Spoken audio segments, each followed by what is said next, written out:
Okay, good morning, everyone. Can we hear me? Good morning. Yeah, good morning. Yes, we can. Morning. Good All morning. right. Morning. So, yeah. Okay, that's fine. Um, so last week we started a journey into understanding how to build out web pages. I'm sure a lot of people actually were excited to start writing their code and seeing things work out for them. So that's usually the feeling. So today we'll be going deeper into some things that will help us. So that will help us on our journey. Okay, so for today, sorry. Okay, so we're starting with we're going into CSS. So last week I gave an illustration that when you want to build a house, you first of all lay the foundation. So when you lay the foundation, you now build out the house. How do you want the house to be? You build it out. When you build it out now, you then go over to adding colors, beautifying the house, and all of that. Before you now finally bring in maybe some more aesthetics, smart TV, smart, all those things that will make your house more fun. So for today, what we are looking at is CSS. So CSS, I said, gives beauty to a web page. So I have on my screen here, CSS is a language we use to style an HTML document. So, okay, sorry. So I have something here. So we have this page, and actually we are going to build it out today. Today will be more of practical. I will just do a little, introduction and all of that, but we'll go practical today. Okay, so the weekend assignment that I gave you guys, we had to build out a page, a web page, without styling, without colors, without anything to make it interesting. Some of us complained that it was so ugly, they wanted to style it and all of that. So CSS basically gives a page beauty. Now this is my sign up page. I'm sure, I don't know if it's fine or I don't know. I'm not a UI UX expert, but for me, it works. Okay, so we're going to be building this out today. We'll see how we'll apply CSS and make this come to life. All right, so let's go back to the slide. I'll present again. So we have three ways of inserting a style sheet. So last week I showed us one, but I didn't really delve deep into it. So today we will actually start doing this today. So let me open. So I have this folder. If we remember, I'll open VS Code.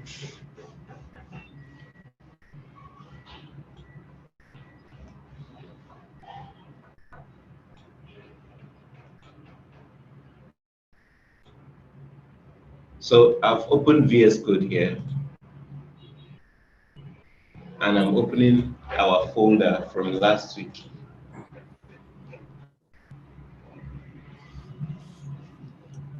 All right. So last week, somebody actually talked about folder structure. So when you're creating when you're building out a particular project, like I said, you should have everything you need together in a particular place. When I say together, I mean like have a folder where inside that folder you have images that you want to use. You have the HTML files that you actually want to use. Then you also have your CSS too within that page, within that folder rather. So here now I have index.html, I have ogo.html. So all of these are within this web page folder. So you can see I also have an image folder inside here. You could also have a JavaScript folder, a shouldn't be inside here, sorry. So a CSS folder. So for me, this is how I usually structure my own folder. So you have a CSS folder, an image folder, a JavaScript folder.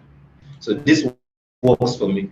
So for today, since we are working on a sign up page, so I'll be creating that file now. So I'll call it sign up.html.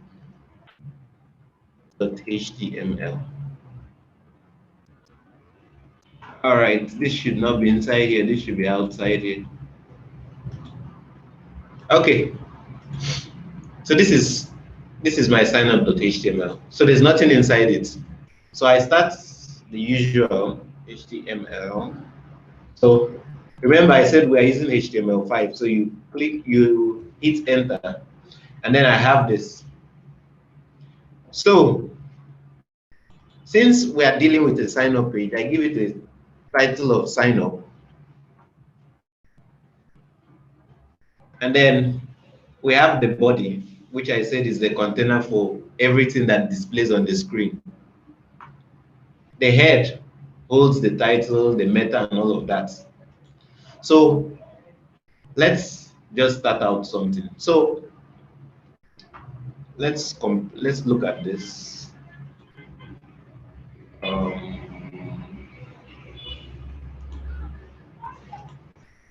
So we have this. Now, when we want to start building out a particular thing, we need to understand how does this work? How can I make everything fit? Now, if we look at this design, so this is actually Figma. Let me start from there. So this is Figma, and at some point, as a developer, you get to work with designers. So a designer gives you this design, and you're meant to turn it into a web page. So this is a sign-up page by a designer, myself. I'll give myself that credit. So so I want to change this into a web page. Now, if we look at this, we have a large screen from here to here. So I could say that should occupy like 100% of the screen. Then inside this large container, I have two sections. So I have this part that has an image, and then I have this other part that has the form. So coming back to my code now. So I'm going to use, I talked about classes and ID. So I'll use an ID. I'm using Ash here. Okay, so let me not confuse us. So let me just start with section. So section is a tag, is a HTML5 tag. So this section now, I want this section to be the same thing like this large container that is holding this image and this form. So I come back. So I give it an ID, and I'm calling it auth layout. So auth layout can be authentication layout. So that's just the name. You can give it any name that you want. All right. Now, I said we have two sections. We have this part. We have this form part. So inside here now. So this is like a parent, and then whatever is going to be inside it, those are children. So we have now. So I could have a div. A div is just for division. So I can call this place. I could use a class, and I called it image section. All right. So I have another div, and I'll call it form section. All right. So what brought us here? So I was saying there are different ways of imputing or inserting CSS. So I have all of this. Last week I showed us internal CSS using internal CSS. So when you're using internal CSS, you have to add the style at the top of your page between the head tag, and the body. So we have style here. So if I am picking this,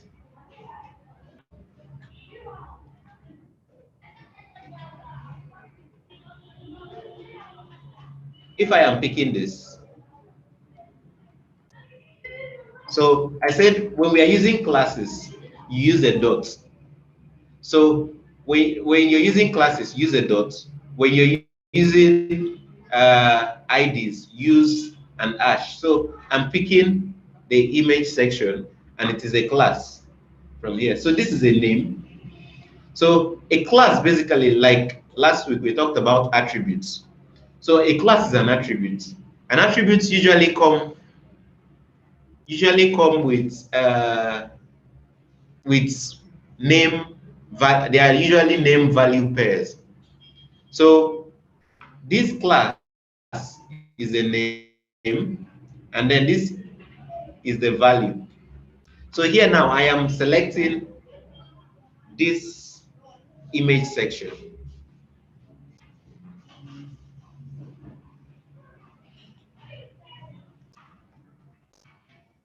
Okay. So I'm seeing a question here. Shouldn't the style tag be in the head? Well, it can be after the head. And well, I don't really think it's actually logical for it to be there. But let's just use this method first. We can try that one later. All right. So image section. So image section now, I want to give it a background. I'll explain all of this. So let's just say we have a green background. I save it. Oh, and then I remember we have live server installed. So when I click on go live, wow, nothing shows up because I don't have content inside it. All right. So here, let me just add something. So I do this. I say H1, and I just say, okay, sorry.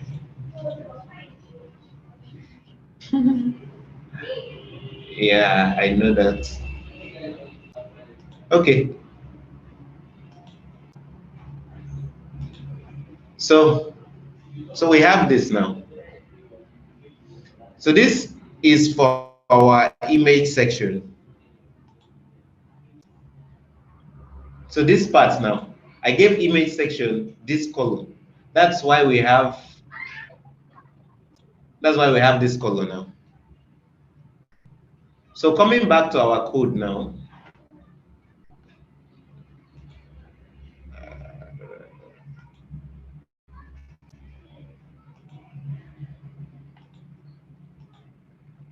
So coming back to our code, this image section has this background because I was able to select this image section using this class attribute. So a class basically allows you to select a particular element. Let's go back to our slide so that I'll explain a few things before I come back here. All right. So we have external CSS, internal and inline CSS. So for CSS now, the CSS rule, the selector points to the HTML element. If we look at this now, so we have this H1 tag. We have this H1. And this H1 is similar to our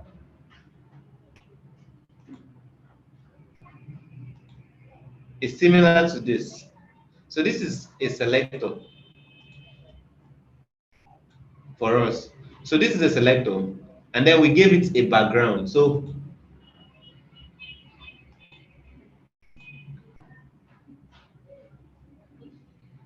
we gave it. So for here now we have H1. H1 has a color of blue, and then font size of 12 pixels. So this is a declaration. So from the beginning, from this color to the end of this, to this semicolon here, is a declaration. Font size to this is another declaration. Now, this follows the name value principle. So we have color, and then this is a value. So this is a name of a CSS style. So this a CSS property rather, and then this is the value. So coming back to what we have already. So we have image section, we have form section, and then we want to actually style this out. All right. So we want to actually style this out. So I want to start with our auth layout. Let me drag us back. So I'm using internal styling now. So in internal styling now, if I'm selecting the auth layout, I would say, so since it's an ID, I will say auth layouts. And then I open my curly braces. So inside there now, I can now decide to have, I would say, minimum height. So all these are styles that are properties you can actually use. So minimum height, 100 VH. So when I say 100 VH, 100 VH essentially means like the height of your screen. That's putting it like 100% of your screen size. So VH there stands for view height. So 100% view height. So let me just give this a background so that we see what it's like. So a background of red. It's a very crazy color. All right, so I'm coming back. So do we see?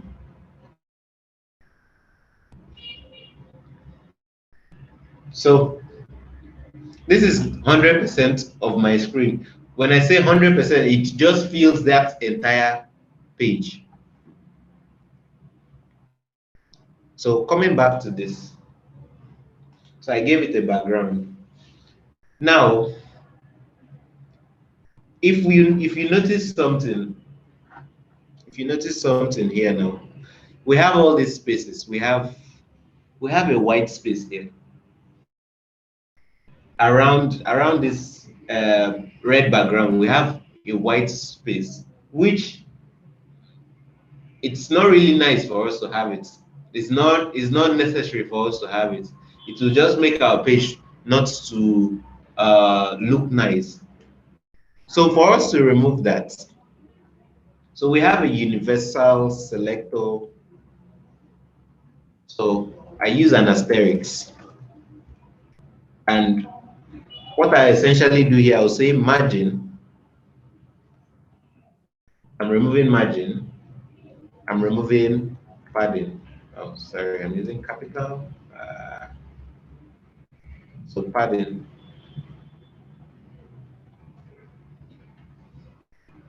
And I can also add box sizing, border box. So do we notice that we don't have a space here? We don't have any space around it anymore. Everything just fits in properly. Do we notice that? Yeah, All yes, we right. noticed. All right. So that's nice. So back to what we have. So I said earlier that so we have image section, we have form section. So I don't think I need. I've been able to represent this properly. I don't think I need. Or let me just leave it for now. All right. So we have image section and we have form section. So let's just look at what we have. So this is our Figma file. Now I want to divide the whole page, the whole container using percentage. So say for instance, this is our alt layout is 100%. And then we have this image section. So we can assume that this image part is like, let's say 40%. This other part is like 60%. So this is the alt layout 100%, this part 40%, this other part 60%. So let me go back to our VS Code. So I will give this our alt layout a width of, sorry, so a width of 100%. All right. And then we said our image section has a width of 40%. All right. So we've not added our form section actually. So let me just add that our form section. Form section. So I'm giving it a width of 60%. So coming back here now. So you see this.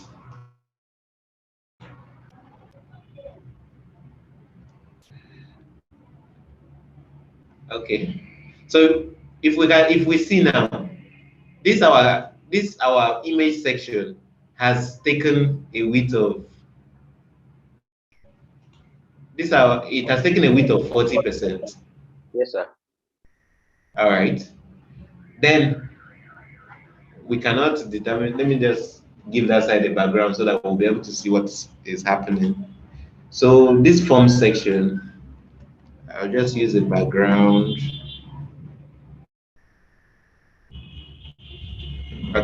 of yellow.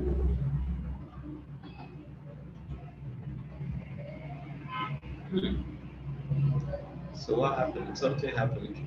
Did I save? Save. Probably you've not saved it. Yeah. It's actually not coming up. All right. Then I will figure that out now. Background color, background dash color. Yeah, yeah. It's fine. Background also works. Yeah. Section. Section. Let me There's just no do that. contents. Oh. All right. Yeah. Yes. There's no content. So that happened. So if we do this, H1, H2. At least that shows that people are observant. So see what happens. So we have, this is 40%, this is 60%. But if you notice now,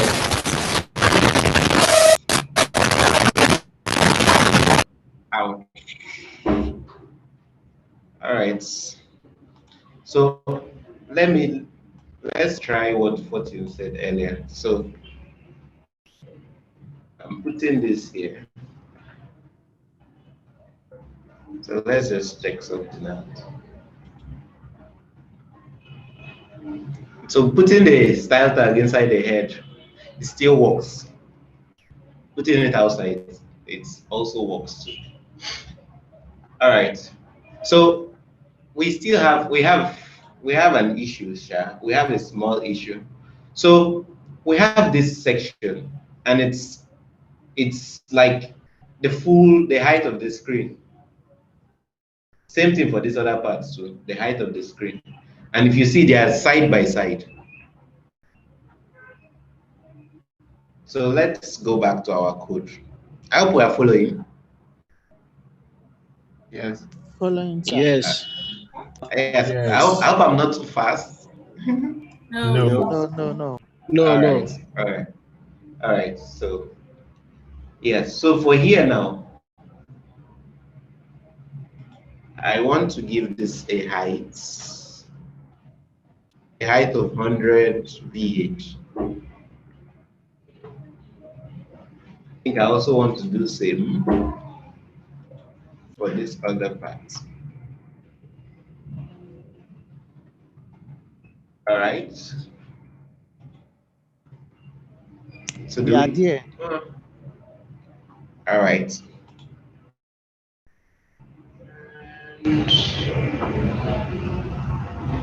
Wow. Okay. Yeah. Something happened now. All right. So let me open this up again. See where our color is. Can you imagine? All right. Our form section. So I need this image section and this form section to actually be on the same lane. So there's a property called display. I want it to display flex. So display flex basically allows you to arrange things side by side. So let's see what happens now. Did we notice? So we have our image section, we have our form section side by side. So we are making progress now. All right. So something I want to point out, if we continue doing this, if we continue adding our styles here, that means we'll have to be scrolling up and scrolling down to make changes, and that is for me, it's not very nice. So let me just show inline styling here before we go into external styling now. So we have H1 here. I have a class here, so I could decide to just do style, and then I put an equals to, and then I say color,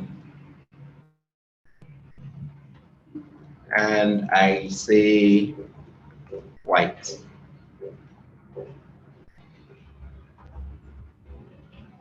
So I come back to this. So do we notice what happened here? So we have class, and class is actually white because we use inline styling to actually do that. So this is internal styling, where you put the style in the same HTML document. This is inline styling, where you use it for a particular element, and it always has to be at the beginning. If you put this at the end, I don't know what you're expecting to happen, child. I don't know which magic will happen. So don't do this. It won't work. All right. So we've seen internal, we've seen inline. So let's do an external styling now. So here, I'll just add a link. So we have this. So this is an attribute. This is a tag, and this says that it is actually pointing is a style sheet, and this href is an attribute that is hypertext reference pointing to this particular document. But at the moment we don't have this document. So remember I said we have all our things should actually be in a particular place. So we have CSS, we have image, we have JavaScript. So I am going to create a CSS file here. I'll call it style.css. So we have this inside the CSS folder. Now coming back to our index, our signup.html. So we have this. And since I said I want all of our things to actually be, different concerns be in their particular place. So CSS now. So if I want to point to this file that's inside here, I have to start with the folder name, which is what? CSS / if I said CSS, open a door, enter inside this style.css. So CSS, this / opens this door, and then you have access to this style.css here. Do you understand? All of them are on the same line. Yes. Yeah, all of them are on the same line, on the same level. So from here now, sign up, pick this file, this folder, CSS. Ensure that so this is small letters. So my CSS here too has to also be small letters. So CSS / what is inside here? So this / is like opening up this folder and then getting this particular file. So CSS / style.css. So we have this now. So if I click on this, Control plus click, I have this file is empty. So which is actually this one.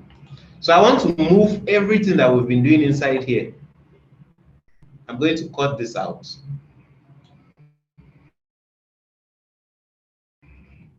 And I'm removing this file.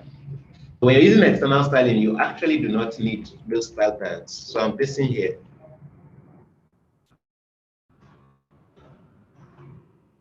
So I save this.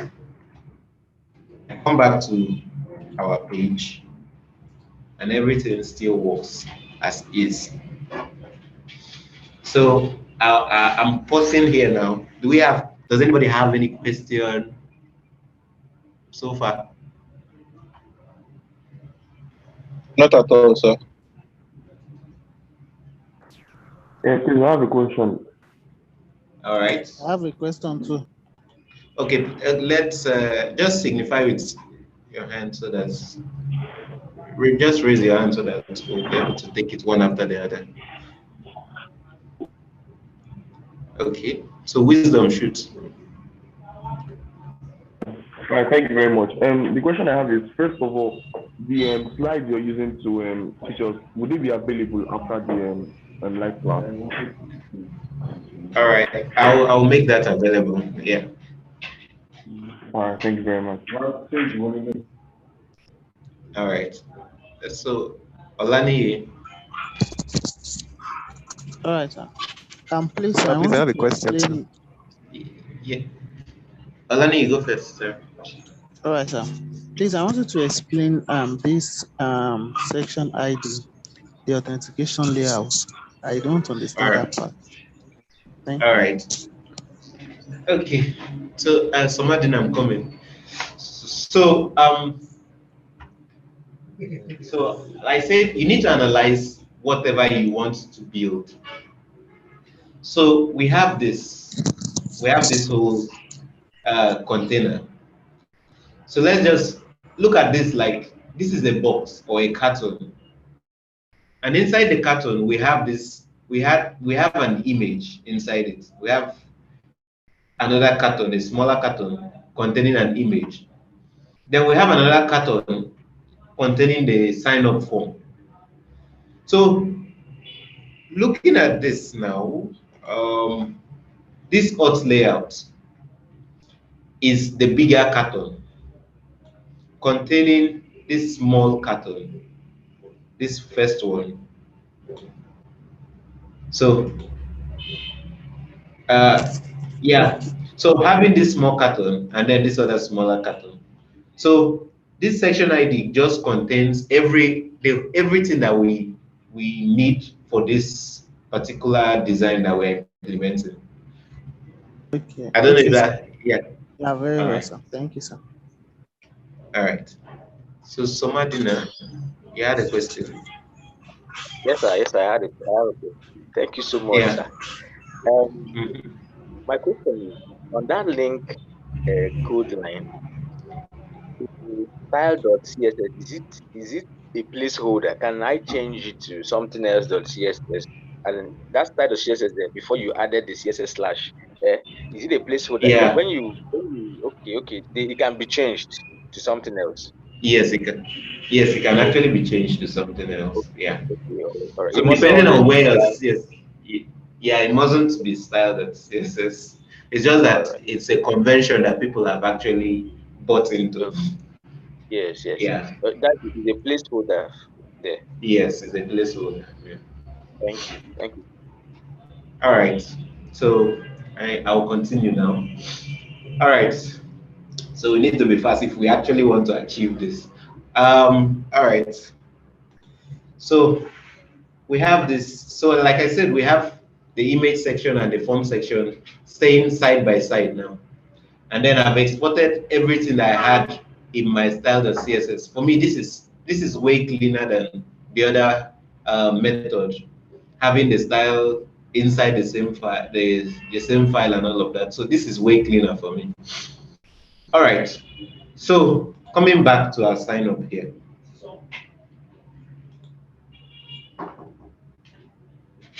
So this image section now, if we look at our design, you see that we have this guy here. We have this image here. So we actually need to put in an image there instead of this color that we have here. All right. So how do we do that? So let's go back here. So I'm removing this for now. I'm coming here. So for this image section, okay, let me get this image first.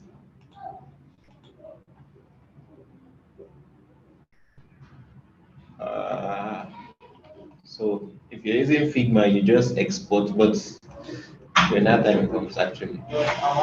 So,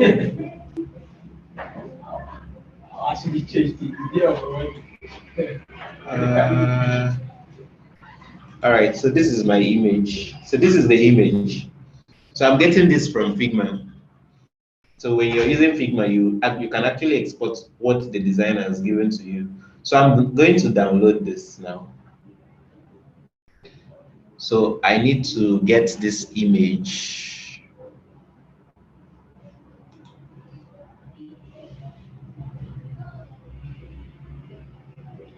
So give me a moment. I'm getting this image. So I have in my downloads, I have this.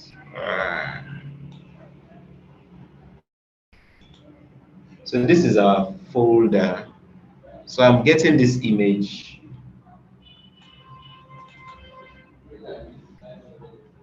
So I'm putting it inside our image folder. So this is that image that I downloaded. All right. So going back to our code now.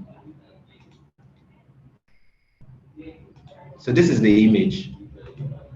I can rename it and just call it person.png.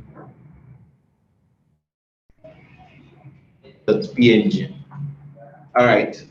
So we have this background here, and I don't want it to be green. Sir, Yeah. sorry to cut in, sir. Please, sir, I want you to complete this part, sir. Sorry, hold on, please. What's his name? If you want to speak, please raise your hand. Don't interrupt your trainer. If you want to speak, sir. raise your hand, please. All right. Okay. So yeah, Olani, what was your question? Let me answer that. I don't want to stop you, sir, but when you are done with this part, I have a question on this part, sir, so that I won't stop you on this image part. All right. All right. All right. So that's fine. So we have this. We have an image section, which we already know. So it has a background of green. So background now, I want an image instead of a column. So I do this URL. So this URL actually is meant to point to where you have this image. So I do this // I have this image folder. I select that, and then I select person.png. So this URL points to this particular place. So what does it really do? So this is our CSS. So you're saying, come out of this folder. So go to two steps, 1, 2, out of this folder. So this is style.css. These two dots, the first dot, come out of style.css.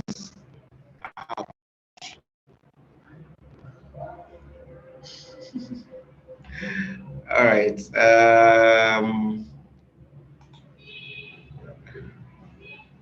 Sorry, I have to share.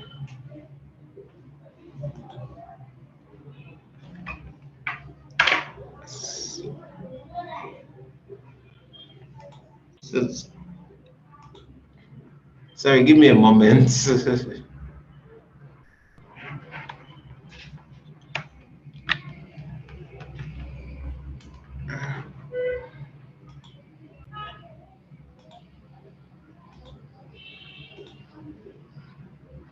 can we see my screen? I've been on leave. Yes, we can. Go ahead. Yes, I can. Okay. So I was explaining this background. So what this URL points to where you have the image that you want to put. So since we want it as a background, so I said, come out of this, since we are on this style.css file, I say this first dot, come out of style.css. The second dot, come out of this CSS folder. Then open the image folder, which is this one. So this / opens the image folder. Then inside the image folder now, select person.png, which is this image. All right. Okay, let me answer. Moben, yeah.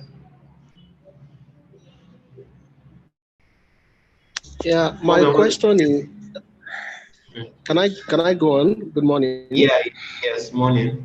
Yeah. My question is, from Figma, I don't get how you downloaded the image. Please, I need a clarification there if you can, please. All right, so Even though this is actually not for Figma, but let me just do that. So we have this image here. So I need to find the particular image. This is the particular image. There's actually something covering it. There's actually, that is what is giving it this dark color here. So I want the image. So I select the particular image. You need to find it on this place. So with time, you actually learn how to use Figma and all of that. So I have this image. So I come over here. So we have export. So when you get to export, so let me just remove this. So we have export here. You click on the plus here. When you click on the plus, you have export the name of the image. So you click, when I click on export, it actually downloads it. I hope that clarifies it. It downloads it as PNG.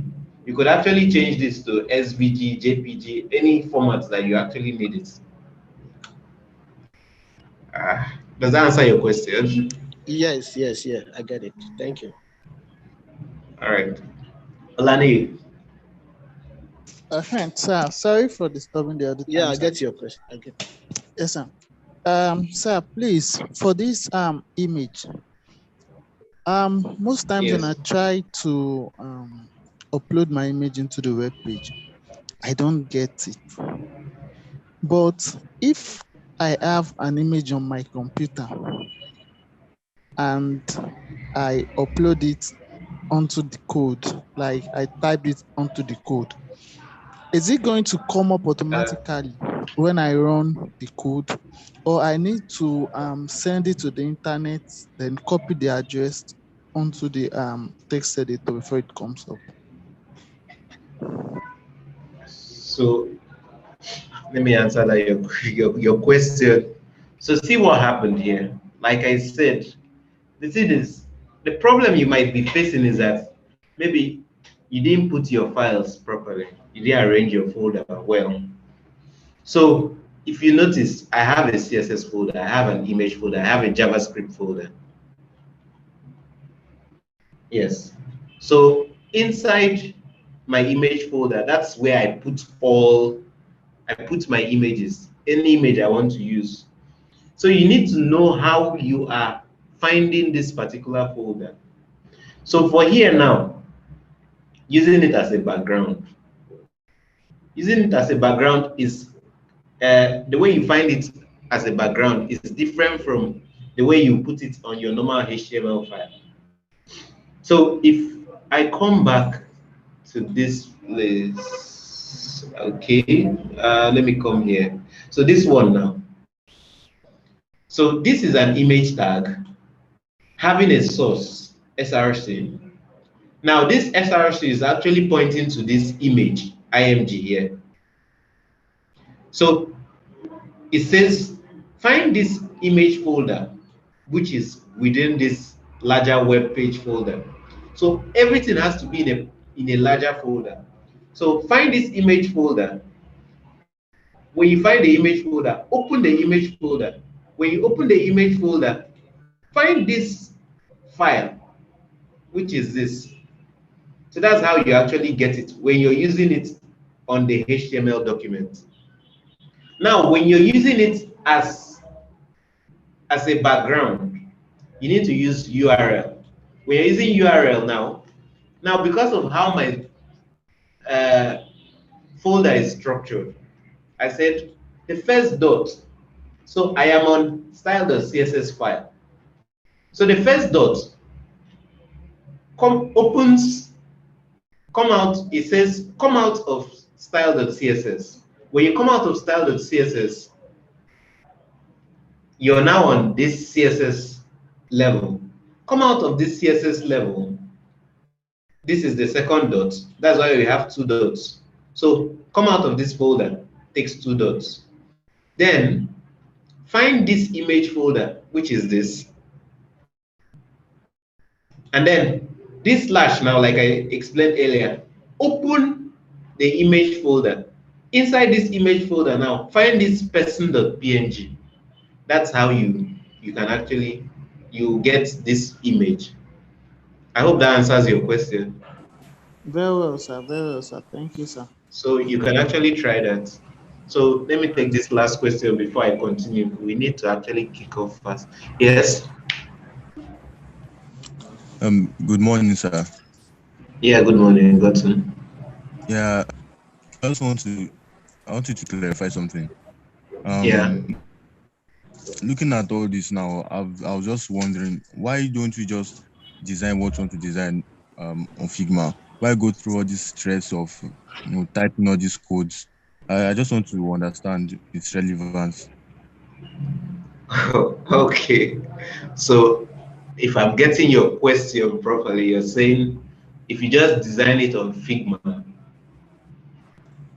Yeah, why can't you uh, just design in Figma or any design application? Why don't you just design draw and yeah. adjust what So instead if of you just typing design, the if code? okay, let me answer you. So if you design, does that make you a web developer, or does it not make you a designer?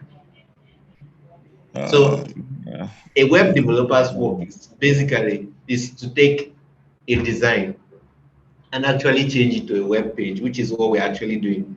So a designer actually gave you that page and said you should transform it to a web page.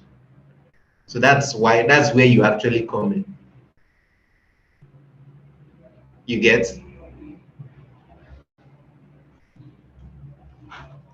Godson, you get what I'm saying? All right. So please can we see hear me? Ouch. Very Yes, well, I sir. can. Very well, sir. Yes, we Very can well, hear you. sir. We can Yes. hear you. Please, Yes. yes, see what will happen there. Let's just move on. At some point, I'll attend to questions. Yeah, because if we go at this pace, we won't go far. So yes, so back to this our file. So let's check whether we have this image. We can't see your screen. I can see your Up. screen.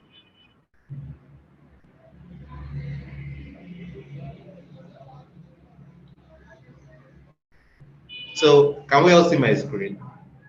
I can. All right. So we now have this I can. image here now. Yeah, we now have this image here. Now, so there are some other properties which we could actually, so depending on where you're using, you could have images that are repeating rather.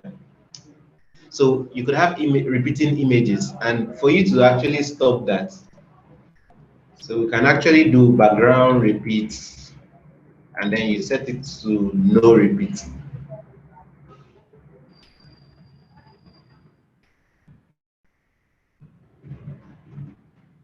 Okay, so we have no repeat. So depending on if you're using a laptop, you could have repeating images, even though it actually just fits here.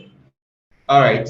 So you could also set a position. So we could say background position. We could just do center and center.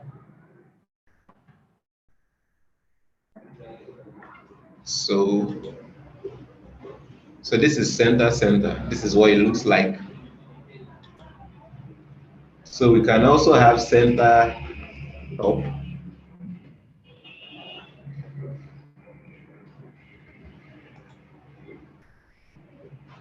So this is what it actually looks like. So there are different. If you check up background position, you'll see that there are a lot of things. There are a lot of values you can actually give it there. So I am saying just centralize this whole image. Let it just be at the center. That's what I'm trying to say. And let me just think that should solve it. All right. So we have our image. Our form section, however, this is our image. So I want to go over to this part now. So for this part, let's go back to our design now. So we have this. So I'll come back later if we have the time. I'll come back later into how we can achieve this. But this other part now. So for here now, we have this logo at the top here. So I'm also going to export it. So from Figma, the same way I explained earlier. So I can just click on, when I click on export, this comes out. I click on this, and then I have this image here. All right, so I'm going to add that to my folder in a bit. So download. So whenever you download it, ensure that it is within that folder. So this is this, and I'm pasting it here. So let me show us my folder structure. So this is that image now. This is that logo. So I'm renaming it. All right. So this is that logo. So coming back to this form section now. Now I want to actually add. So I'll just do another div inside here. So I will just put an image. And remember what I said. So if I'm getting this image, I have to say, find this image folder. So this first one is the folder. Then put a slash, find the logo. So this is my image. Let me just save this and let's see what is happening there. So this is it. All right. So coming back now, this alt attribute here is actually in case your image doesn't show up, this will actually show up. So I'll just say CodeCamp. Let's save this. I'm actually going to do a typo here so that we'll see what happens.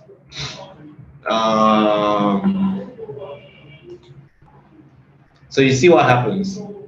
Let me remove this. So because, all right, we'll get something to do. So yeah, so we have this because I made a mistake while I was putting the parts to my image. So because I have this CodeCamp alternate attributes, that alt stands for alternate. So because I have this name here, somebody might be able to know what this image was supposed to have been. So I can assume, oh, maybe this is something related to CodeCamp because it has this name beside it. But when you don't put this, it actually just, I don't know what this image is. I don't know what this image is supposed to have been or was supposed to have been. So it just leaves me wondering. So coming back, so I'll put back this. So ensure that when you're putting an image, make sure you do this. Make sure you add an alt attribute. Then so I want to give this a class too now, and I'll just say logo section.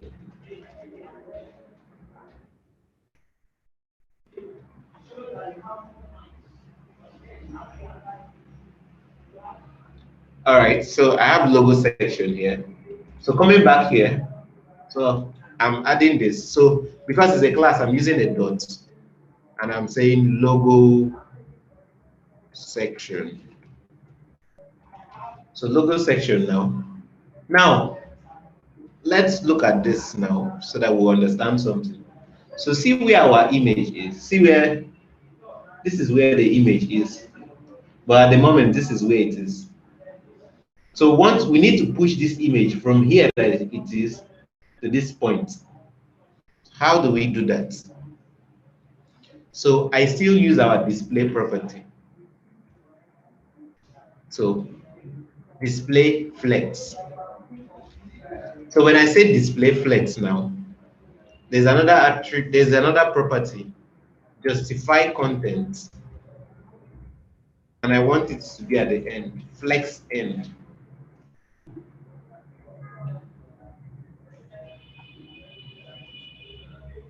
So do we notice? So our image is now this at this point. Yeah. So our image is at this point. So we've been able to push our image to the end of that section. Now we don't need this anymore. So I could just say, let me just call this. Let me just give it another class and just say form. Form box. So this is a div form box. So this is like, so you just need to understand that this is more like you arranging boxes. So we have this auth layout, we have image section, and then this other section. So this is the parents, these are the children. That's why they are on the same line. So when I talked about indentation earlier, so this section actually starts out. Then we now have not starting on the same line with it. It is starting here because this is a child of it. So this is the parents. These are the children. Now, these other parts now. So this image section, we don't have anything inside it, so it's just there. When we come to the form section, we now have, the form section now has children inside it. So we have logo section. Then we now have the form box inside there. And that's how it is actually arranged. So if we check here, so we have this part, and then we now have this form box inside here. So you're arranging, this is one box, this is another box inside here. So once you have that in mind, you can actually implement whatever you want to do. So inside this form box now, we now have, I'm using a H1 and I'm calling this sign up. I save it and I come back. So we have this sign up. I'm going to remove this color because it's looking somehow. So I'm removing this background. We don't need a background since it's white. So and then we still have that red background behind there. So I'm removing this red background. We don't need it either.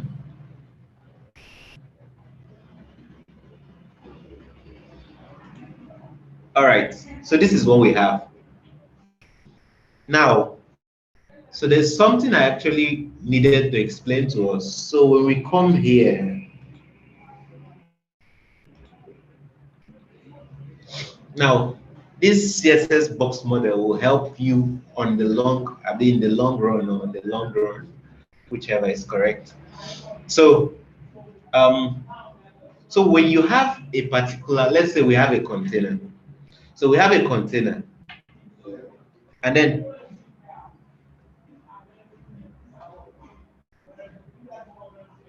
okay, so I will explain that. So we have a container. Let's say we have a H1 now. Now inside the H1, we have the H1 here in our own scenario now. This H1 now. Assume this is our H1. This H1, this sign up here, sorry, is the content. Now around here, around the sign up, we can actually, let me just give it, let me do something. So that we'll understand this better. So I'm selecting my H1. So I want to give it a padding. Let me just give it a border rather. So I will say border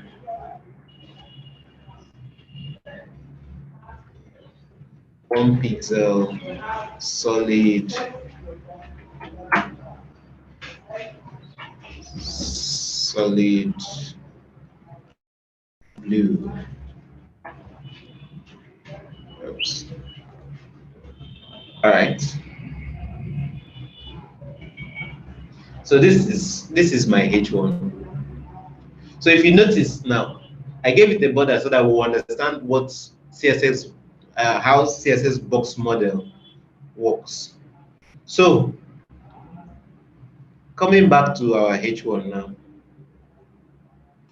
I want padding,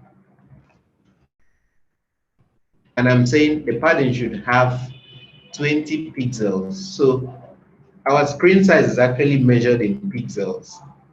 So 20 pixels is like, give it space, give space around that H1, give a space around the H1 so that it's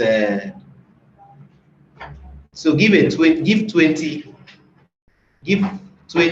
pixel space to that particular element. So when I save this now and I come back, so notice what happened. So here now we now have, so this is the content, which is this is the content. So padding affects around that content. Let's say you buy a shoe that is not your size. So we have a shoe, this is a shoe. You want to pad the shoe. So when you want to pad the shoe, you need to put maybe tissue paper or something around inside the shoe before you put your leg. So this is the piece of paper, and then this is your leg inside the shoe. So that is the same way padding works. So padding affects around. So this is the content. This is padding around it. So when I give a single value, this single value, I give a single value. This single value affects everything, affects the whole, the sides, all the sides. So top, right, bottom, and left. So it affects everywhere. So if I now add another one, let's say 10 pixels.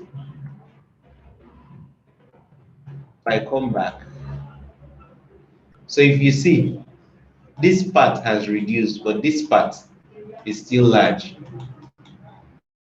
So let me make it to be more, let it be more evident. So let me make this, let me reduce this.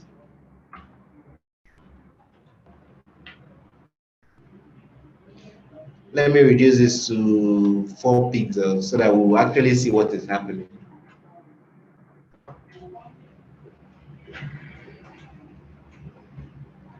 So this is 4 pixels, and see how small it is here.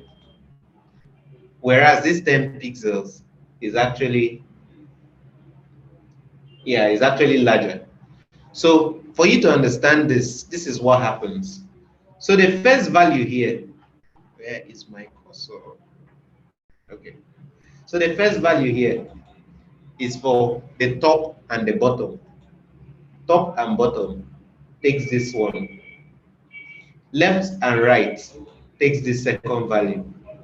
I could also decide to go 4 values. So top, so let me just do this. Top,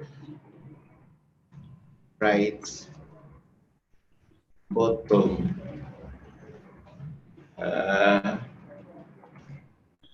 and then left.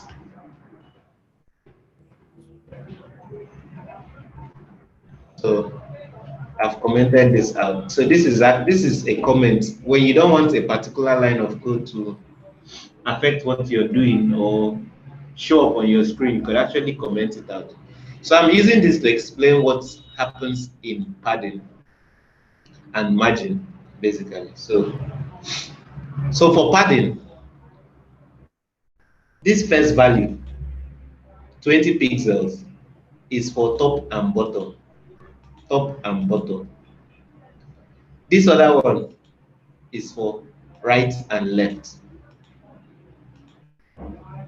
That's when you're using two values. When you use only one value,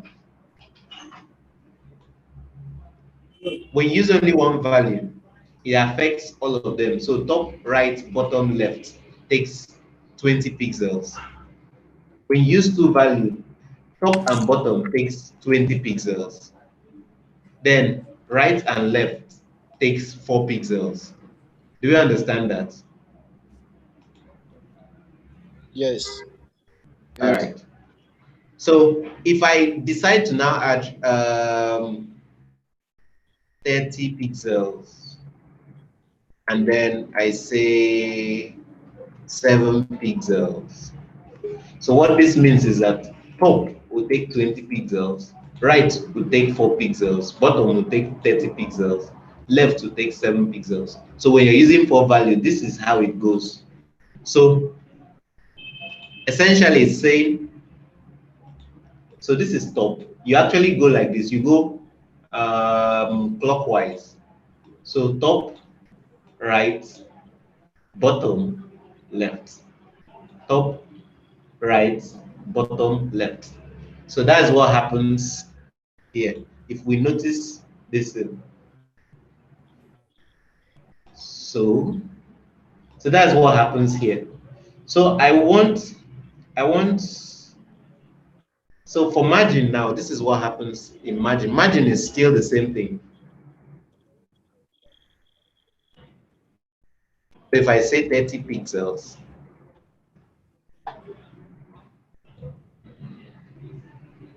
so you see, it actually pushed this out. So this border that was touching here is no longer touching here. So margin affects everything outside here. If we come here now, so this is margin. So this is the border. And then this is margin. So everything outside. So I said 30 pixels. So it pushed it's 30 pixels away from everything around here. I hope that is understandable. Yeah. Yes. All right. All right. So let's go back to this. So I don't want my H1 actually to do that. So the same way, the margin, the same way padding works, top, right, bottom, left. Just know you're going anti-clockwise if you're doing 4. And then if you're doing 2, know that you're doing top and bottom will take the first value, right and left will take the second value. So let's have that at the back of our mind. I'm removing this for now. So we've done logo section. Now, this form section, I don't want the form section to actually, if we check what is happening now, this is our form. So see it, this is touching here, this is touching here. So a way I could do that, I could use margin, I could use padding to actually do that. So let me do, since this is our form section, I could just do a padding of 40 pixels.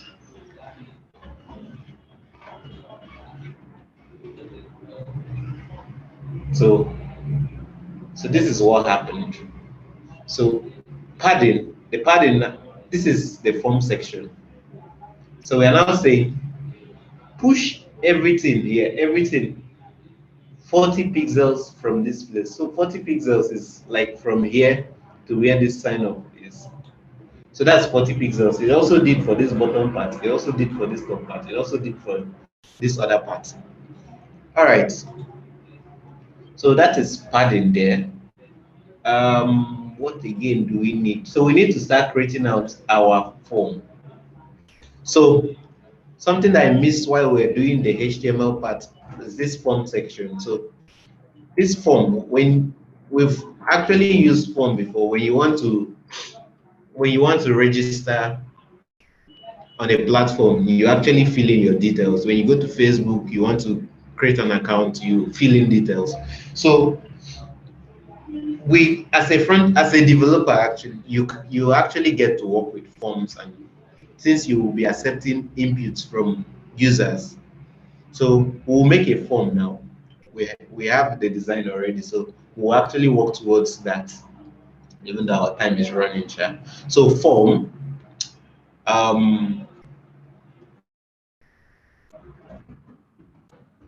inside this form now. So let's look at our design. So we have first name, last name, email, password, educational, this and all of that. All right. So I want to create a particular, I want to create a div so that it will contain row by row. So I will say div. I remember I said div stands for division. So div, and I give it a class. I could just call it form row. So inside here now, I could just have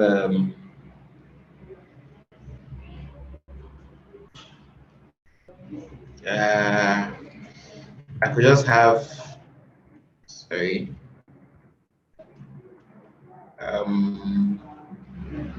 just have an input box so that I just want to have everything in one place. So this is form row. So let's understand why I am trying to achieve that. So this is actually a row. This is another row. This is another row. So I want each row to actually stand out on their own. So within that row now, we now have an input section here. So this is one input. This is another input field. So coming back to our code now. So this is the form row, and then this is meant for each individual input field. So here now, I want a label. The label is the same thing that you know labels before. So I want it, so it's for labeling items. So I want this to be first name. Okay. Then I want to have an input here. So an input is a tag. So we have different types of inputs. We have different types of inputs. We have text, we have type of text, we have type of color, we have type of password, we have type of radio, a lot of them. So since when you're writing a first name, what you're actually taking from the user is text. So that's why we're using an input type of text here. All right. So let me save this. And then we check what is coming up. So this is what I have. But if you notice, this is what we have in our design though. So we have first name at the top. We have this at the bottom. All right. So what do we do? So we could actually break this here. So BR stands for break. So we could actually break that there.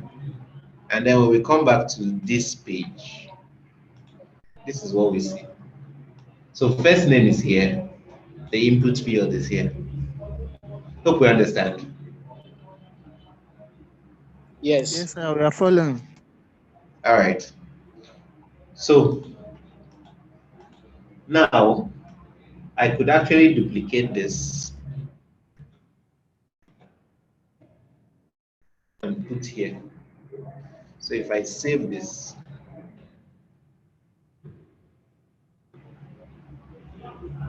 so I come back here.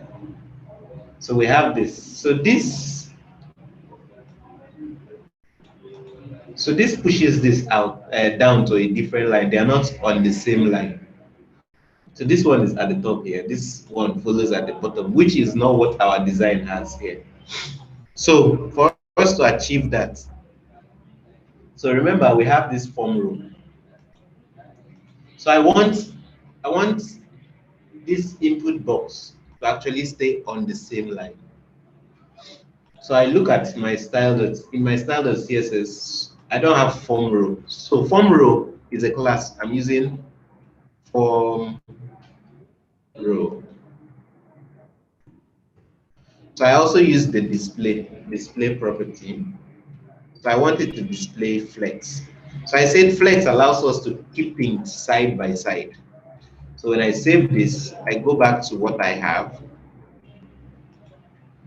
So do we see what happens?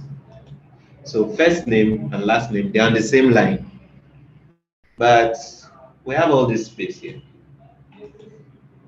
And then we have two of them joined together. So which is not what we want. Yes, who is that? Please. All right. So for us to actually achieve that, so let me just show us another attribute here. So we could have placeholder. What's your name?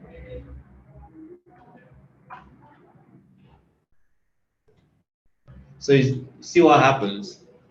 So a placeholder is, in case there are some sites that you go to, you may not see this first name label at the top. You could just see a placeholder within your input field. So this can also sell. This can also help your user to understand what you're expecting. Okay, so I was just doing an example. That's why. Yes, the video will actually be on YouTube. So if you're having any challenges, if you're just joining in, you actually follow on and understand quickly. All right, so the first name I wrote here is just, yeah, let me just change this. Someone spotted that out. So I was just using that as a placeholder. All right, so like we all notice, so this and this is joined together, which is not what our design looks like. So we need to make this to actually come out well. So I am in my CSS now. So if I come here, so I have form row, I have input box. Now, this input box, if we notice very well on our design, this is like, so this is the same illustration I gave earlier. So this is a big box carrying two smaller boxes inside here. So this can have 100% as width, which is our form row can have 100% as its width. And then inside here, the input box can have maybe, because we have this space here, so this can have either 48%. If we do 50-50, it will make them to actually touch themselves, which is not what we want. So you have to reduce the width of this so that if you're going percentage wise, you have to reduce the percentage. Don't give it exactly 50 so that we'll have this space here.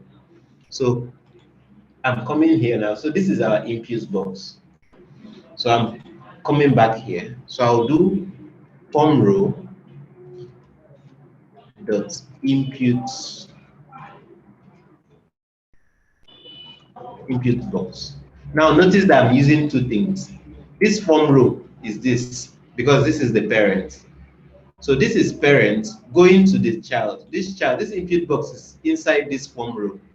That's why I'm combining both of them. So form row pointing to this particular child, and I'm saying give it a width of 48%. Ouch.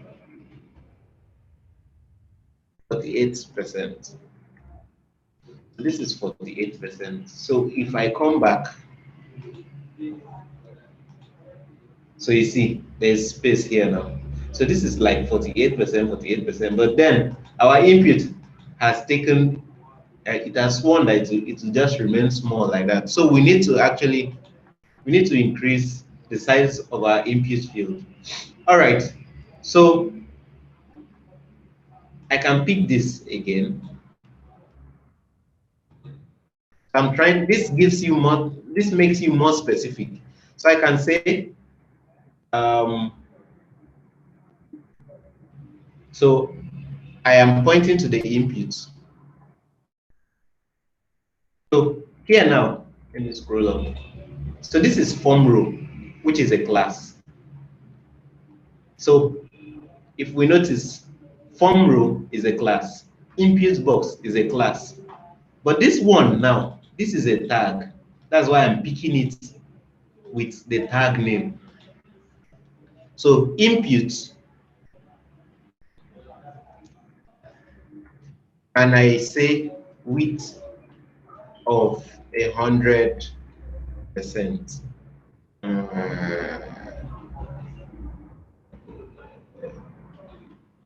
So width of 100%. So let's go back and see what we have. So look at.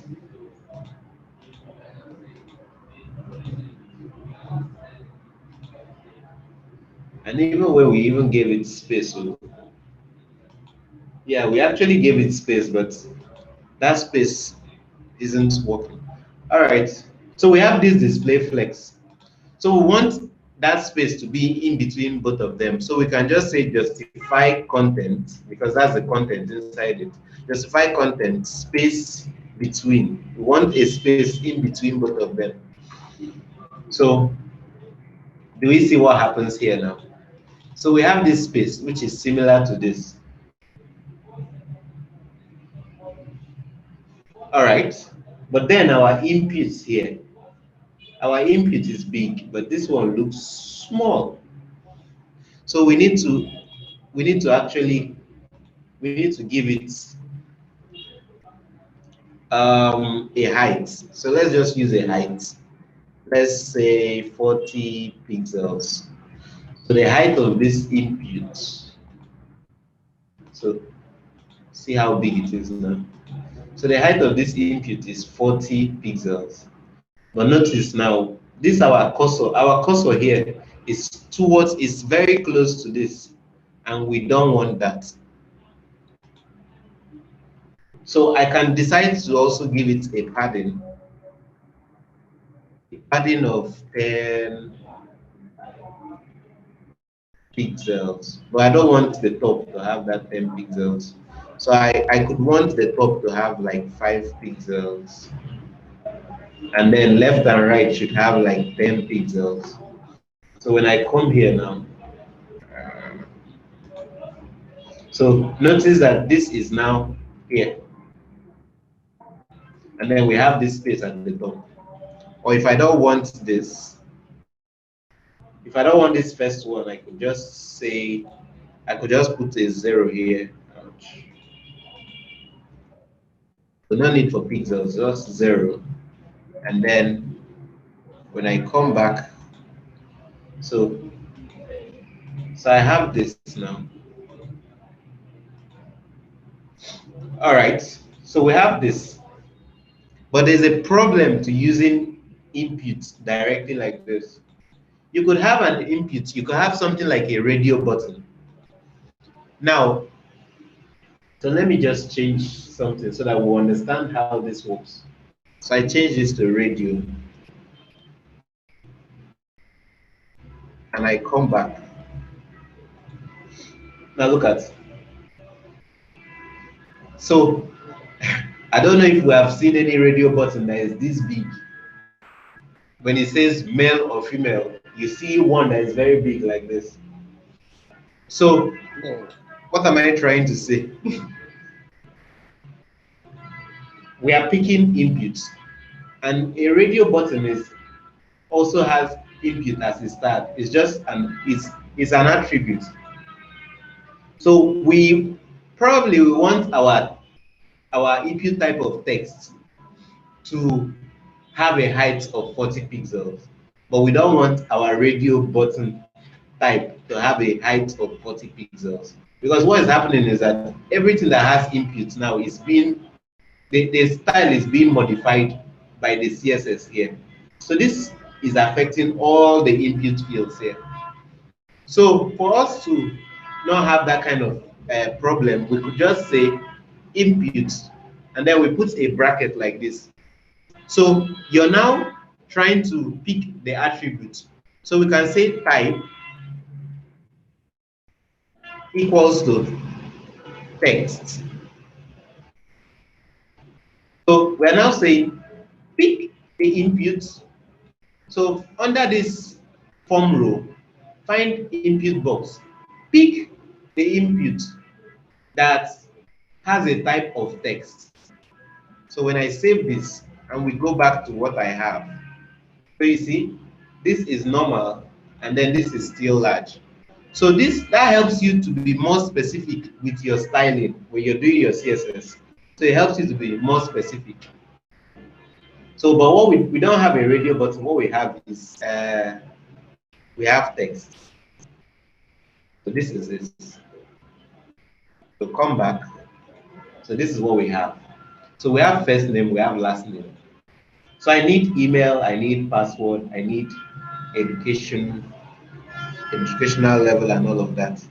So I need to do that very fast. So we have form row. I want to duplicate this again. So notice what is happening. I'm copying from this beginning. This why I said indentation is necessary. So this form row now, when I click here now, I know where my closing tag is. So this is div. And then if we follow this line now, you see that it is actually at this, the closing tag is here, and both of them are on the same line. So I want to create another one. And then I want another one. So let's go back to the page and see what actually is happening. So I have this. So first name, last name, email, password, and this. So we have 1, 2, 3, 4. 1, 2, 3. So I need another one.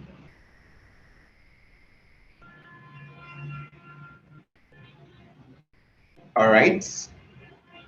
So I will actually, so we have 4 now. So I'm actually going to change everything here one after the other so that we actually follow suit. So yeah, starting from here, first name, last name. So we have email. So this should be email, and then this should be no. Yeah, this should be gender. Yeah, gender. So coming down, this should be password.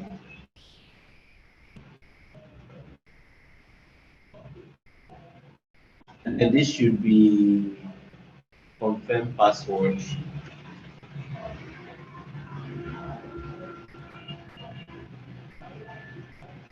Right? And this should be educational level. And then this one is experience level. All right. So I save this and then we go back so that we see what we have done so far. So we have all of this. Now, if you notice this gender now, we have a little bit of issue. This one, these ones, and all these ones that don't have this small triangle that is turned upside down, they are okay the way they are. But this is like gender. When you say gender, you're actually telling somebody to select a particular gender. But these other ones, you need the person to actually type out something. So for us to do that, for gender now, let's go to gender. So I'm going to remove this. We don't need this. What we need here is a select. So select is another tag which has a child as option. If I could just say, so my first option could be male.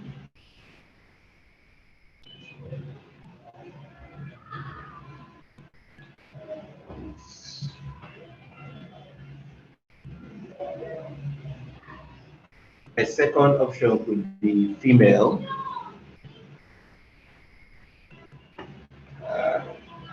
And then my last option could be others.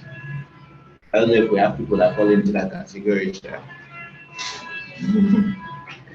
All right, so let's just see what we have now. So look at this. Very, very ugly. All right.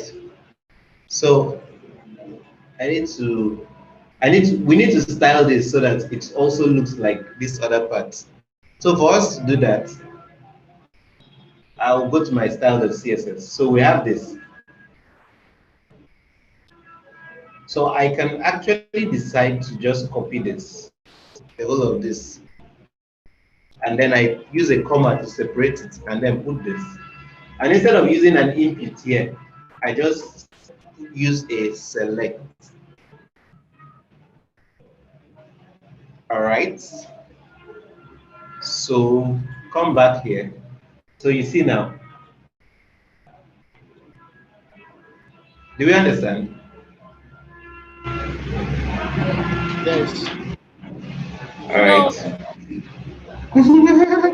All right. So I'll go over that again.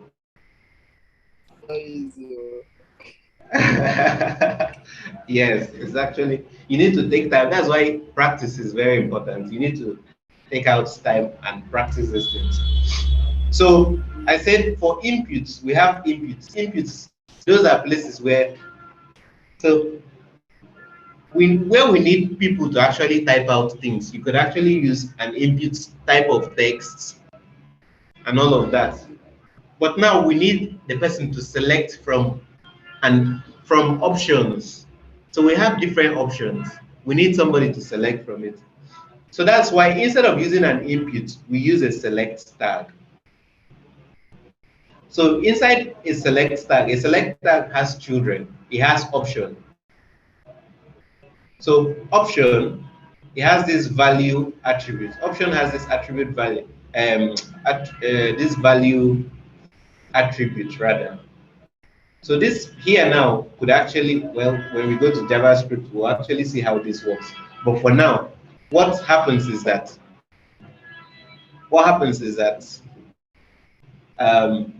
so for the first option, we now have male. So these are our options. So we are saying you can either pick from either you're a male, you're a female, and others. So this is for select. So for the CSS part, if you notice, it was ugly. We had not styled it before. But now, since it's still going to be the same height and the same width as your input element. So when we're doing for input, we actually say, so for the input of type text, it should have a width of 100%, a height of 40 pixels, padding of top and bottom 0 pixels, left and right 10 pixels. So we also want same for the select. So that was why I copied the whole of this. And then instead of using input, I am now using a select, because what we have here is a select tag, not an input. Do we understand? Yes. All right. All right. Yeah, that's fine. Small. All right. Please, I have a question though. I'm so sorry to interrupt. All right. What's your question? Yeah, thank you very much. Like the progression of this thing is moving so fast. It's looking like film trick and all that. Please, yes, if you could help us, maybe the screenshot of the code that you have written so far. So when we're practicing, we can just type it out as we're watching videos, and maybe it's going to help us. Me personally, it's going to help me. because all this whole thing is going very fast. Yeah. All right. I'll try and I'll YouTube will look be into there that. now. YouTube Yeah, will be there. We YouTube can is there. easily refer to YouTube. Yeah, you could pause and I believe there will be a video. watch. Yes, it's a video. It's recorded actually. All right. All right. So let's just continue. So we have our select. Time is actually running out. This is not the one. Okay. So we have our select. So this is it. Now this thing is touching. They are touching. So I need. If we check this, so we have for educational level and experience level. So we could actually do that. Then I also want to put this button quickly too. All right, so coming back to our code. So I want to copy this select. And then I'm coming over to this educational level. We have a drop down. So I can put this there. I can also put, since we have a drop down for experience level, so I can also put this here. Then I think there's something that we are missing. So I will just do form row. So text area. So use text area when you want the person to write a lot of things. So let's see how that actually looks. So this is our text area. It doesn't even have a label. So let's just give it a label.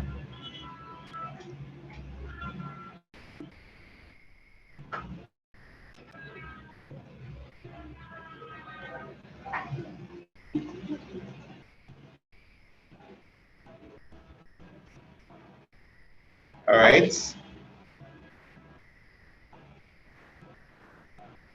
So look at, see what is happening. Can you imagine? All right. So it's actually separating this and this, which is not what we want. Okay, so how do we get rid of that? So let me just also put the button too. So I could just say button section, so that I'll know that we've laid out our. So we have a button section, and my button has 3 T's. I don't know where it's coming from. All right, so for button, so we could have button and create account. So let's see what it looks like. So this is create account. This is this other one. So let's style the button first. So what did I give it as the class name? Button section.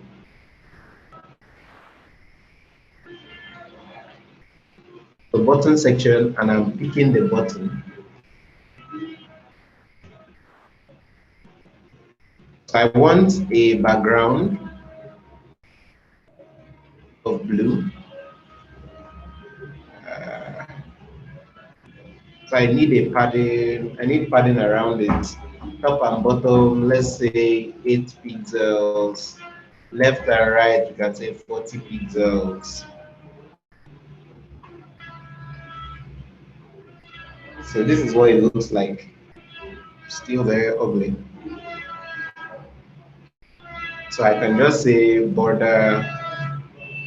You can just say border none if you don't want any border. So border none. So what does it look like now? So blue and red, they don't go together. So I will just say color. So see the spelling of our color. Our color is not COLOUR. So I can use white. So I'm actually using names. You could actually have hexadecimal color names. You could actually have RGBA types of color. So let's not bother ourselves with that. Let's just see what happens for now. So this is how our button is. So I want our button to be at the end because that's how it is in the design. So button. So I'm calling button section now. So button section, I want it to display flex. Then I want the content, justify content, be at the end, flex end.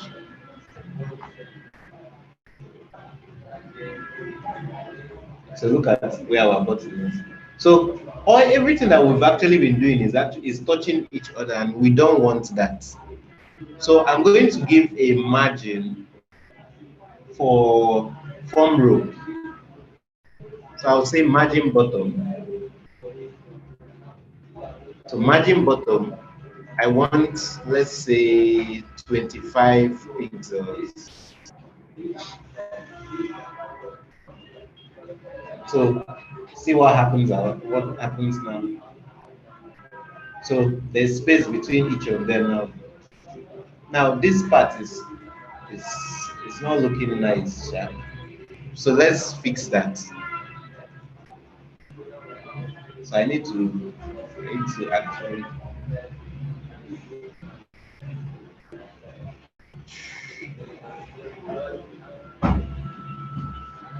So let's just so I need to actually do form row, and since we have text area there, so I'll say form row, and I'm picking this tag, the text area tag. I'm saying have a width of 100%, and I'm sure this will not solve our problem, chat.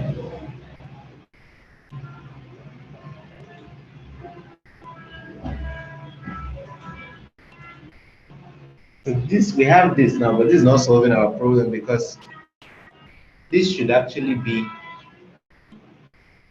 So let me put all of this inside text area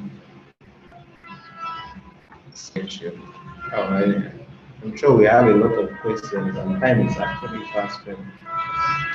So actually, when I do this, I will just pause so that I can take some questions. Then maybe that will be it. The next time we meet, maybe we'll complete it. So let's see what this actually looks like. So we have this and this, but then it's not. They are not aligned. So form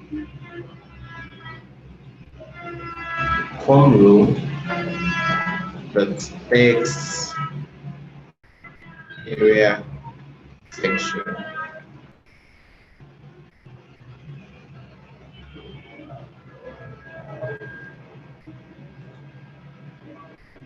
And it didn't pick that. Okay, yeah, that's true. So let's do this.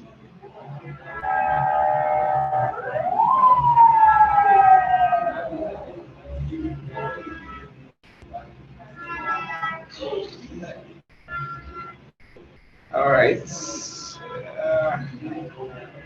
Text area section. From the text area section.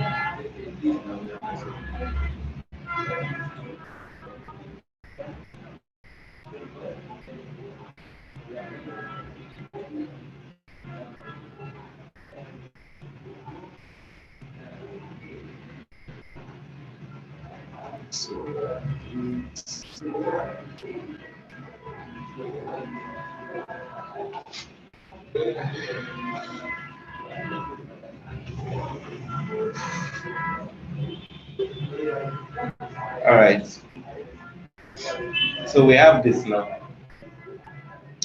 So we'll actually stop here so that I can actually take a few questions before it's.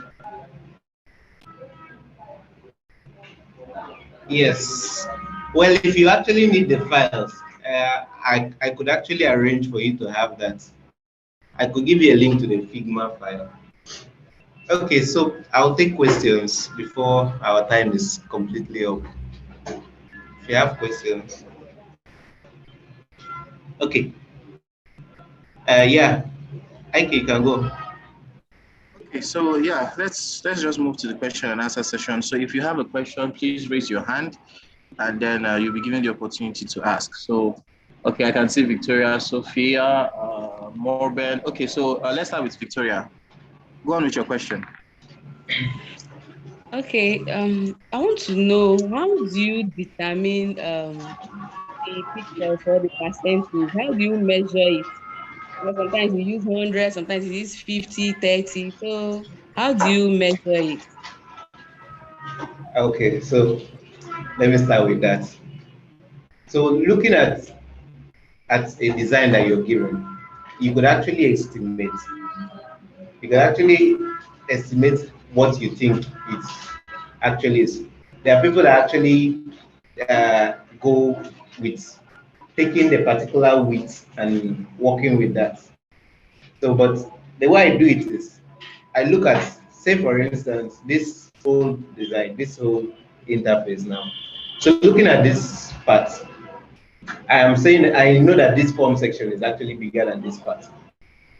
So I assume that perhaps this form section should be 60%, and then this other part is 40%.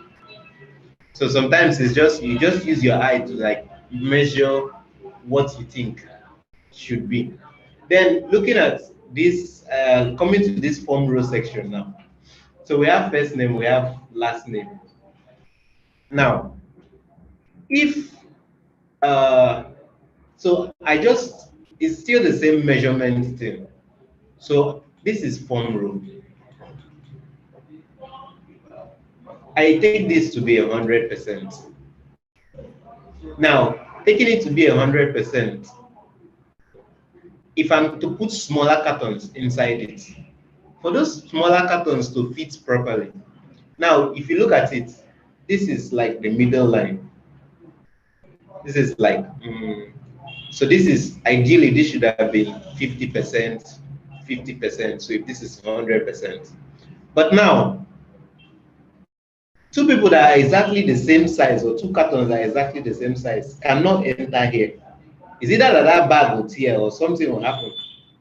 So for us, for me to be able to fit this inside, I now have to reduce, instead of using 50% exactly, I now make it either 48 or 49%, but let there be space so that this can actually fit into that place. Why I didn't give a space, why I just use 40, 60 is because I want these two to actually be joined together. So anyhow, it can just fit in like that. So I hope that answers your question. Okay, yes. I have another Okay. question. So, All right. how do you link your CSS? Because there are times you link it and then whatever you're doing is not reflecting on your the end Yeah, result. Is not okay. reflecting. So this is where I actually did the linking. So when you're linking, like I said, it's good to have everything in one place. So I know that when I am linking, I do my normal link. I reach this hypertext reference place. So I'm now saying this is the CSS folder, which is this one. So this CSS folder contains this style.css. So I use a slash. So CSS folder comes first, then I use a slash, and then the name of the file I want. So that's how I'm able to get. So when I hold Control and press click, it actually takes you to that place. That's how you know that it is actually linked properly. So that's the beauty of VS Code, Sha. Does that answer you? Yes. So the last question is how if you look at the design. HTML, yes, the design, the HTML, there are places you use your hashtag. Okay. Places you use your hashtag, and there are places that you just use your dot. Okay. You mean the style.css now?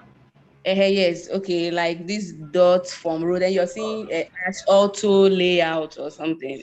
You know, Yeah. there are some files that you get, let's say this target hash, this element there, that the one at the beginning of auto layout. There are some Yes. files that you have like 5 of it, you know. So how do you know when to use your hash and then when to use your dot? All right. So that's what I'm saying. So I was explaining earlier, even though the CSS decided to disprove my theory, but the theory still stands. It still stands. So when you're using classes and ID, I said a class, if you check our form, if you check now, we have form row. We have form row. We have form row here. So classes are not unique. Classes, plenty of people can be in the same class and they will actually have to do the same thing. So when you talk about ID is unique. ID represents a particular entity. ID is like a person's fingerprint. So we don't have like two people having the same fingerprint. So when do you use an ID or when do you use a class? When do you use an hash? When do you use a dot? So you use an hash when it is an ID. And that boils down to when you want a particular section to be unique. So I know this my auth layout will not, I'm not going to repeat it within this file. I'm not going to create another section and then give it the same name as auth layout. So that's why I just use it as an ID. For something like form row, I know I'm going to repeat it in multiple places. Form row, and keep repeating it. So that's why I use the class. So plenty elements can have the same class name. And then when you're using classes, you have to use a dot. Do you understand that? Yes, thank you very much. Yeah, you're welcome. Okay, all right. So yeah, so thank you for that. So next person, Victoria. I think you just I'm done. okay, so Sophia, go ahead. Oh, okay, so my question is the image part. Yeah. Okay, so you know you fit the image into the entire screen, like the entire full screen. Yes. So if you wanted the height to be say 20%, how do you fit All right. in that image into that minimized height? All right. So okay. So it now depends on where we are coming from. Um, if it's a file, so let me do a quick one. So this is image section. Now I'm putting an image and I'm referencing image slash. Sorry, I'm hearing background voices. So we have this within our image section. So let's go to this. So so this happens. So we want to give it a particular height. We want it to fit that particular height. So I come to image section. So I pick this. and I'm referencing the image. So I say a height of 200 pixels.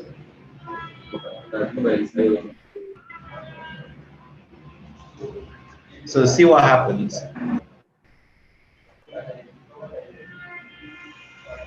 So Sophia, did you understand what I did here? Yes, I do. So you actually have to specify the height Okay. if you're going to do that. So, but for this part now, what I did was I said let it be a height of 100, a vertical height of 100. So this entire place now is 100 since it's my screen. Then I now give it a background size of cover so that it will cover this entire place. So that's why it actually happened that way. That's why it's like that. That's why it fits that screen because I give it 100. All right. Thank you. Okay, so next person, Morbem. All right. Thank you so much, Mr. Ogochukwu. I really enjoy your class. Thank you. I have three questions. One, the first question is that the form feed, can't we make the border of the form feed more bit come out because it looks a bit like fainted comparing it to what we have in Figma design. Then the second question is that our create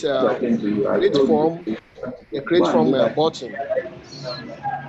I see that two of the edges they are a little bit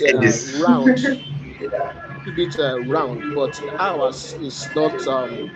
The four corners, remain the same.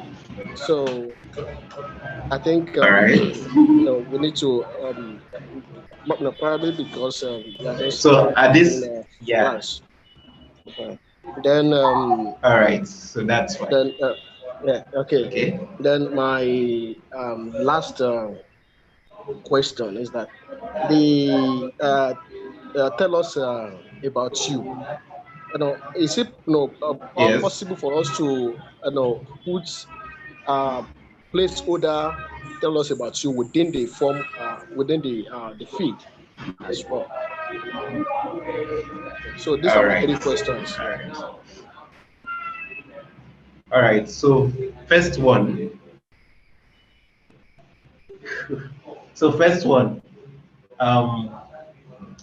This particular.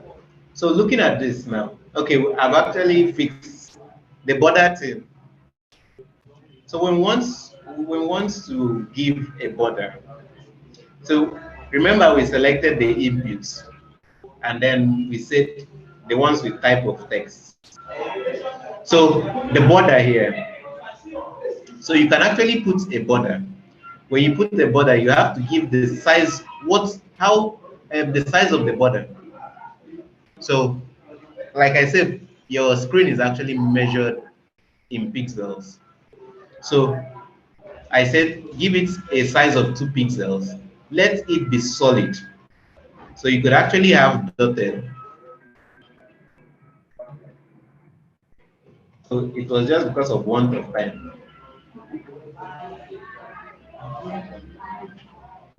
So we could actually have dotted like this. But since what was on the design is solid, so we can have this 2 pixels solid, and then the color of whatever you want that. So this is a shorthand way of writing it. So with regards to your first question, so this, I didn't save. Okay. So the first question is answered. Yeah, the first one is answered. Okay. Though this one is not also part of it, so we can actually fix that. So let's talk about the button now. So for this button, So it's the same thing. So I set a border of none. So I could just say a border of 1 pixel, sorry, solid, and then blue. Then I can now say, so since the edges, two parts are actually, so let me bring up the design so that everybody sees it. So this part and this part, they're actually curved. So coming back here, so I'll say border, oh sorry, border radius. So you actually use a radius to do that. So border radius, I can say 10 pixels. So I want it to be curved. So this, if I put a single value, this is what happens. So the same, so you see what it's like now. So all the ends are rounded, but we want the top. So let's just do 10 pixels, 10 pixels. So let's just do it for all of them. So I want to show us something quick. So this is what we have. So when you right click and inspect, so this is your developer tool. As a developer, you get to use this part to make some adjustment to whatever you're doing. So so see what I did. I clicked on this arrow here. So I clicked on this arrow here, and I'm selecting this. So you see, it actually points to this button. So here now, when I click on this, this comes out. So border top left radius. So this part is 10 pixels. We don't want this part. So I can remove this.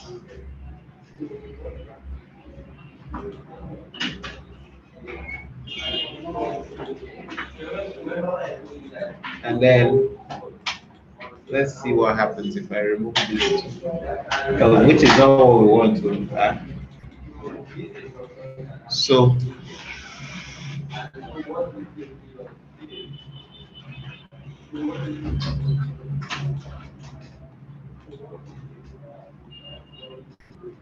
So it goes the same way. So our border top left radius, which is this one, is 10 pixels. Border top right, so going from here now, top left, this one, 0, top right. So you go like this, you go clockwise from here to here, then go down, and then come back here. So 10 pixels for the top, for this side, 0 pixels for this side, 10 pixels for this side, 0 pixels for this downside. I hope that is answered. So if I come back here, yes. So yeah, I need to actually effect it on the code. So sorry.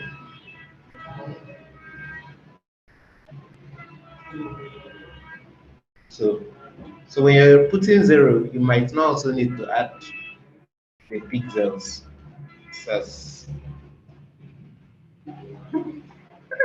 I wanted to skip that part, and then you drew me back. So the last question, what was the last question? The last question is about placing the tell us about yourself as a placeholder.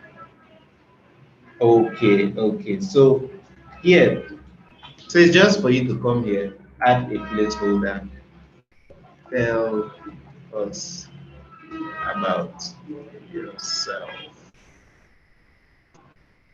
Control S.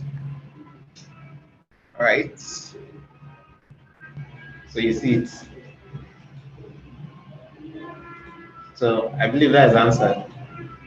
Yeah. So just use padding to Yeah, you put it use at the padding to center. just adjust it so that yeah. Thank you so much. You are the best. Thank you. Yes, Mr. Ogochukwu, thank you so much. You're the best. Okay, next question. Herbert Olinga. Olinga, you can go ahead. Okay, Olani. Yes, sir. Thank you very much for the lecture, sir. Okay. Yeah, my question is, in this tell us about your section. You know, sometimes we do see instructions like not more than 150 words, not more than. Yes. We can do that, yes, sir. All right. So we have another attribute called max length, and you can just add the number of characters that you want to put. So if it's 150 words or 150 characters, yeah, 100 actually it's characters. This checks for characters, number of characters. So you can just use maximum length and then put in the number that you want to limit the user to be able to type, and then this handles it. So let's just see. So let's say, let me just do a small number. Let's just say 10. All right, so I go back here. So you see, so how many characters I have? 1, 2, 3, 4, 5, 6, 7, 8, 9, 10. So does that answer your question? Yes, sir. Thank you very much, sir. All right. Okay, so I think that's all for the questions here. So, Mr. Ogochukwu, you can continue. All right. So, well, basically, we've touched most of what we are meant to do. So, except we want to continue with the class, yeah. But we could actually push this for a later time to continue. Yeah, continue. Ogochukwu, Yes, pardon me. yeah. Let's push it, please. Can I ask one last question? All right, yeah. Sorry, I think my turn came and I had jumped out for lunch a bit. Okay. Yeah, so what I wanted to ask you is that, like, from what I see during this class, I wanted to know, like, from your side, let's say, like, your thought process, you know, what happens in the background if you get a design of, let's say, a website of like 30 pages. Yes. How do you like structure your work and begin to, you know, plan all of these things and then put them together before you actually start coding? All because right. what I'm thinking right now is that, you know, by the time you get to, let's say, page number 17, it can be all very confusing if it's like a big project. So I wanted to know maybe how you try to break down the task and think through it and then structure your work. Okay. Okay, so to answer, okay, so let me bring back this my design. So actually, the work of the designer, so the UI UX, those are the people that you actually get to work with in an ideal situation. Well, that's what it's actually meant to be. So when they actually give you a design, so we have, I could open up a file that you see a lot of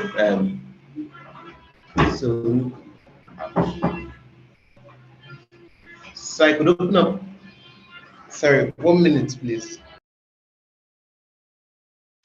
Okay, no problem.